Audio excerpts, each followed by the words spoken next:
Hello everyone, and welcome back to my channel, where everything you're about to hear and see has been done in one take.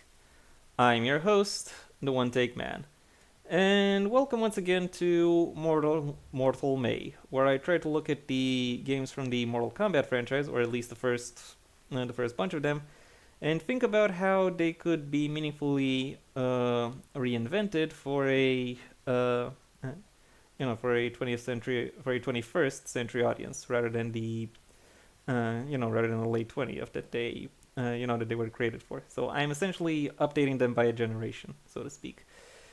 This series is actually about to close soon because in a short time the gap between release and the gap between release and my pitch will start to become too small for me to really make any meaningful updates. So it'll be this video and one more. Then I'm going to quit. And in this video, I'm going to be talking about Mortal Kombat 4, the last of the numbered sequels of the original MK series. Um, or rather, the last for a while, because we then had MK9, MK10, and MK11, which still still carried their own respective names. Uh, anyway, or rather their own respective numbers. And this video will be a little bit longer, I think, than than the previous ones. Maybe a little bit denser as well, because with those videos, I try to really take the original premises of those games and sort of update them. Maybe potentially also including characters from later games or from later eras, and integrate them within the story of the first games. This time, I am actually trying to do something a little bit more. Trying to do something a little bit more broad, taking the premise of the game, in this case, Mortal Kombat 4, and finding a way to and really creating a new story based off based off of that premise. So how would that new story unfold? Well, it would take place 2 years after the ending of Mortal Kombat 3, and I imagine it would start with Liu Kang talking to Kung Lao about all the things that have changed, since then. I imagine they would potentially both be masters within the White Lotus, with Kung Lao potentially refusing to be appointed Grandmaster for whatever reason, and not for the first time. And as they go through their emotions, maybe even with a little bit of a maybe even including a sparring session, they then get contacted by Shinnok, who, just like in the original timeline, in my pitch, he is a fallen elder god. I think more specifically the elder god of either death or decay. Not really sure which. So anyway, he's here to tell them, and he tells these two guys, Liu Kang and Kung Lao, that who he is, and that he needs them for a special assignment, because after the death of Shao Kahn, he wants to make sure that no one like him emerges again. And in order to do so, he recruits them and some other figures. Among them, Kabal, for reasons that are perhaps obvious. Kano, because he's he's still on the loose and available for recruiting, and Scorpion. He convinces Liu Kang and Kung Lao to take Kabal and Kano, because because the task they are because the task they or rather the set of tasks that he has in mind will require their specific skills, and he brings Scorpion along by promising to reveal to him who turned him into a revenant and promises to shift him back if he fulfills a certain task for him, because deities are often a little bit transactional when it comes to their when it comes to how does it they deliver favors. And so with this motley crew assembled, Shinnok brings them to the other realms. Not all the five other realms, but just where it is that he thinks they would be where he thinks their contributions would be most welcome. Starting with Liu Kang and Kung Lao, he would bring them to Outworld, which is currently in a civil war. The sides of the civil war are, first of all, the reigning Khan of Outworld, Melina, who who will have seized the throne from from her father figure Shao Kahn, and supported by her bodyguard / lover Tanya. Their opponents within this war are Kotal Khan, because of course, and who in turn is supported by Rain. I am debating as to whether these two would actually be lovers or simply associates.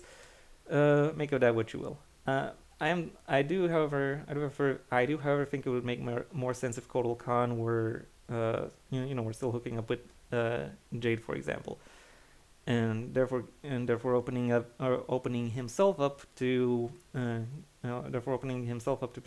potential diplomatic ties to other realms. More on that later. Within Outworld, however, Shinnok would tell Liu Kang and Kung Lao to ally themselves with Melina by telling them that Kotal Khan envisions himself as a god of war, and that if you were to take the throne, the position of Khan from Melina, he would be as bad. He would potentially be as bad as Shao Kahn, if not outright worse. So that is why they side with his somewhat blood crazy, fight crazy or kill crazy adopted daughter, being Melina. And to be fair, Melina is actually a better option than Shao Kahn, because Shao Kahn fights for the purpose of conquest. He fights because he wants to take from others. Melina just fights for the hell of it. Melina just fights because it is, because it is the thing that she, because it is the thing that she finds to be the most entertaining, and she very much wants to be entertained. She has little impulse control in that regard. Therefore, arguably, her total impact would be somewhat diminished. Scorpion, by contrast, who is up next, would be sent to Edenia, because I have to say that with the defeat of Shao Kahn, all of the realms that he will have conquered are now have went through the opposite of a merger, and are now all doing their own thing in their own respective ways. And going to Edenia, we find that it is ruled by a Council of Three. That Council of Three is presided by Sindel, Kitana, the heir apparent, and Jade, who I think is fair to keep as a childhood friend. I wouldn't rule out her potentially also having some kind of a love relationship with Kitana as well as Kotal. I don't know. Maybe I just have polyamory on the brain for some reason right now. But still, I think Jade would to some extent be connected to Kotal. Maybe potentially with them having an alliance. Anyway, this Council of Three would be opposed by a different Council of Three for the in a civil war for the rulership of Edenia. One, it would consist of that separate faction would be ruled by basically Outworld Unionists, and it would be led by Ermac, the the first two timelines, if I'm not mistaken, pretty much play around with Jared, uh, who is Katana's father and Sindel's first husband, being being one of the souls trapped within Ermac, maybe even the basis of it. But I'm not necessarily, but I don't really want to dig into that. Anyway, the Outworld Unionist faction would be led by Ermac, Natara, and Scarlet. Why is it that I'm putting these three together? Well, because I think Edenia is very much supposed to be it's, it's in the name. It's the Garden of Eden. It's it's basically the closest thing this this fictional universe has to has the paradise. And in the context of a fighting game, paradise is basically the realization of strength flowing towards a happy and fulfilled life, which which in many ways requires delving into martial philosophy, self-perfection, self improvement, order, and harmony. And these three characters, Scarlet, Natara, and Ermac, by virtue of their by virtue of the very concepts that they are built from or established from, Ermac being a collection of souls, within one body, who grows by assimilating more souls into him. Natara being a literal vampire, and Scarlet being a blood witch, basically. They very much threaten that promise of order and harmony, specifically because their very nature, their very construction requires them to be predatory, requires them to find those around them who they can use to their advantage. That is literally built into them as a concept, and it is something that I think would be very interesting to pair alongside Scorpion, because he pair alongside Scorpion in order to play around with that tragic aspect of his current nature. That being said, he wouldn't fight on the side of the Outworld Unionists. He would fight on the side of the Edenian independence. And then next up, we got Kabal and Kano, who are leading members of the Black Dragon, either current or former. And really, you can play off their dynamic in a lot of ways. You can play Kabal off as as someone who is reluctant to join his former boss because he wants to leave his life of crime behind, which is kind of more or less how I've played him out within my own iteration of this series so far. You could have it so that the searching for redemption shtick is just a shtick, and he is actually very happy to be back with Kano. Or you could have it such that while he does have some affiliation with the Black Dragon, his affiliation doesn't also include Kano. So he may be interested in trying to subvert his authority. Regardless of how it is that you want to take that dynamic, there is still plenty you can play with it. So, but what does Shinnok have in mind for them? Well, in my mind, I think he would send them to the Chaosrealm, which, in accordance with its name, would very much be in chaos, with different factions vying for power and control. And those factions would be controlled by Kentaro, Goro, Reptile, and Devora. Because Devora is too good of a character to exclude. And by good character, I don't necessarily mean that she is particularly well written or compelling or anything like that. But I think she has an interesting presentation that would presentation and also the way in which she would interact as being the representative of a hive would make for some interesting dynamics within this broader conflict. Their job, the job of Kabal and Kano within this within Chaosrealm, would be to let me think about it. Would be to I actually already defined that, but I'm trying to find words for it. Their job is to really sow discord, make sure that these factions stay at each other's throats without any of them gaining any kind of decisive advantage. I do imagine that at some point their jig is up and they would be found out. At which point, Cabal might try to fight or run his way out. But I imagine Kano would convince whoever finds them out to instead go on an expeditionary mission with the various weapons Kano, Cabal, the Black Dragon are able to provide him with, and in turn lead to a cascade of war and conflict in other worlds as well. Specifically so Kano can enrich himself or the Black Dragon more broadly. For those of you who are wondering what Shinnok will be doing, well, I think he'll be busy with Orderrealm, which aka the sixth realm of this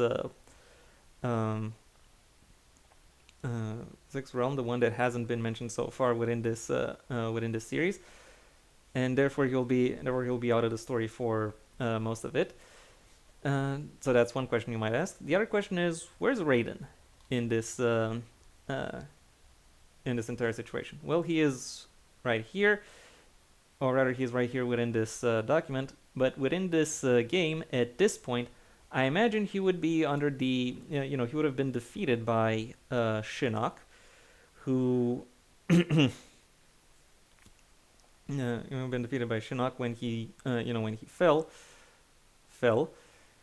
and would be placed in the Netherrealm under Quan Chi's control, in such a way as to make sure that he doesn't interfere with Shinnok's plans.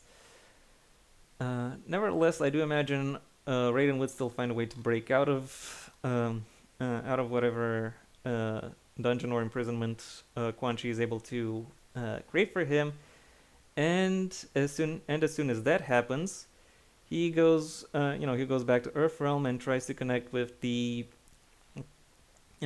his people for various reasons, including the fact that Kung Lao and Liu Kang are off realm, so to speak.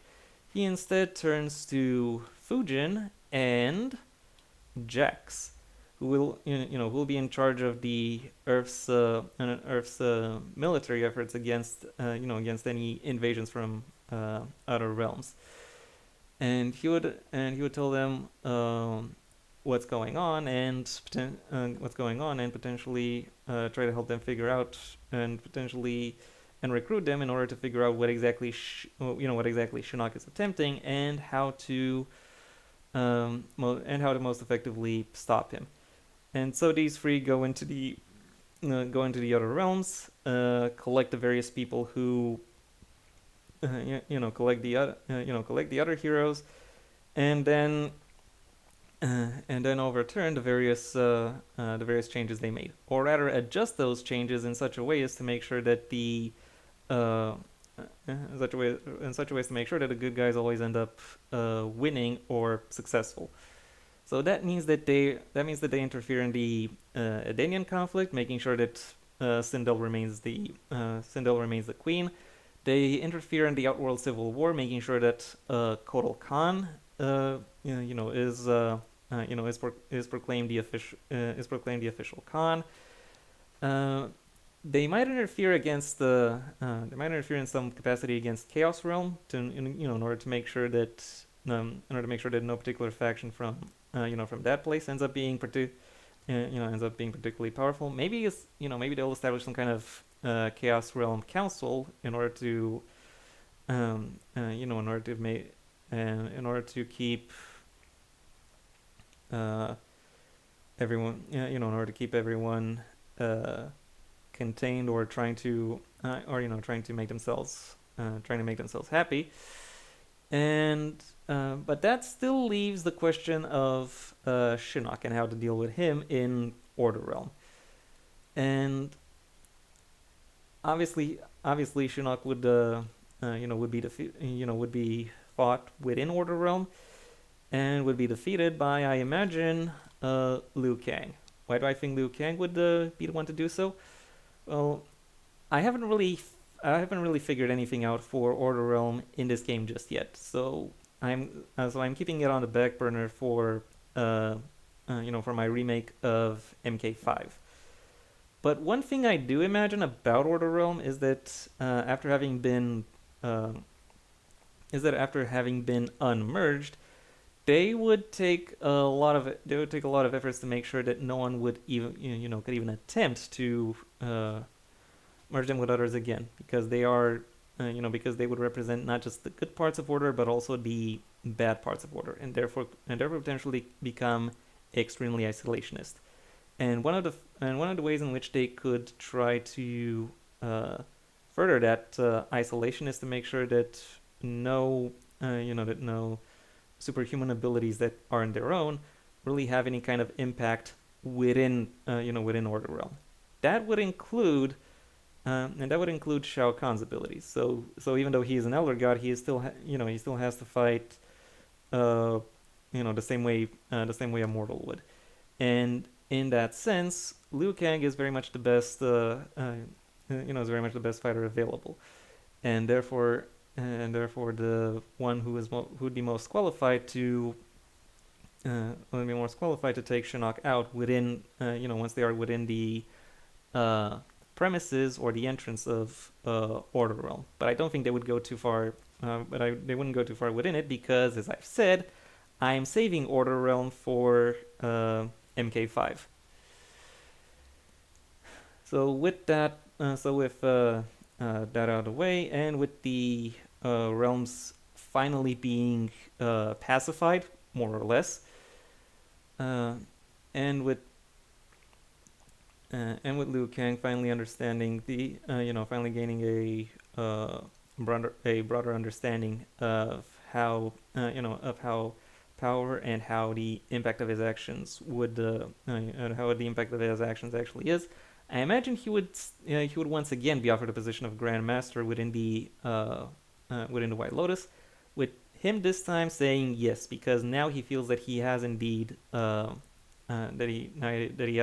it, and that would be sort of his happy ending. The others don't really have one just yet, other than the knowledge that they are either safe, or that they have a job well done. For those of you who are wondering why Johnny Cage and Sonya aren't here, well, they're both on parental leave. So yeah, the very long term idea for this for this series would be a potential future inclusion of Cassie. But again, that is very long term. That is not something that will come up over the course of either the remainder of this video, or or my MK5 video. And yeah, that is the end of the main story, but not the end of the game as a whole. I imagine it would have an epilogue, and that epilogue would feature someone we haven't seen so far within this video, not Quan Chi. He would be stuck in Netherrealm, kind of licking his wounds after the damage Raiden did to the place. Oh, by the way, I imagine Noob Saibot could potentially still be around there to sort of help him patch up.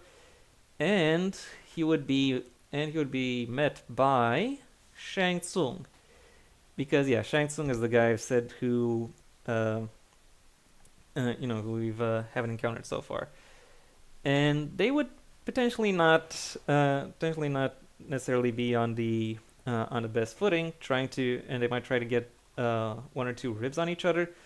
But eventually, Shang Tsung makes Quan Chi a proposition that they actually work together, because in working together they are more likely to accomplish the goals that they have beyond their beyond their own respective realms. And yeah, that is the lead-in for the for Deadly Alliance, aka my remake of MK5. But as I've said, that is for another video. For now, I would like to say thank you for your attention. Sorry if this video has been a little bit rambly. Like I said, it's very dense, and I have a lot of things to say. There are a lot of there are a lot more moving parts to this plot than to the plot of this game than there would have been with the plots of other games. Anyway, once again, thank you for your attention, assuming you've made it this far. If you've enjoyed this video or have found it to be engaging in some capacity, well then please like the video, maybe even share it wherever you think other people will also like the video. If there is anything you'd like to add, either to the central premise of this video or to my particular realization of it, that is what the comment section is for. And if you want to see when my next video gets released, well then please subscribe. And ideally also ring the bell or do whatever else YouTube will ask of you in order to keep you notified. I also have a main channel where I talk primarily about the print medium and selected works therein, so if that sounds like it could be of interest to you, then I suggest you go ahead and check that out as well. Link in the description down below, right past my social media links. If, however, you find yourself more interested in my thoughts on visual media, such as video games, such as television, such as cinema, or in my thoughts on a variety of other topics, then I suggest you stay on this channel and go through my extensive backlog. You are bound to find at least one thing that fits those areas of interest that is bound to also attract your interest. If, however, that proposition does not attract your curiosity, then feel free to do whatever you want the rest of your day, because it is your day after all. And yeah, that was it from me. So until next time, I have been the One Take Man.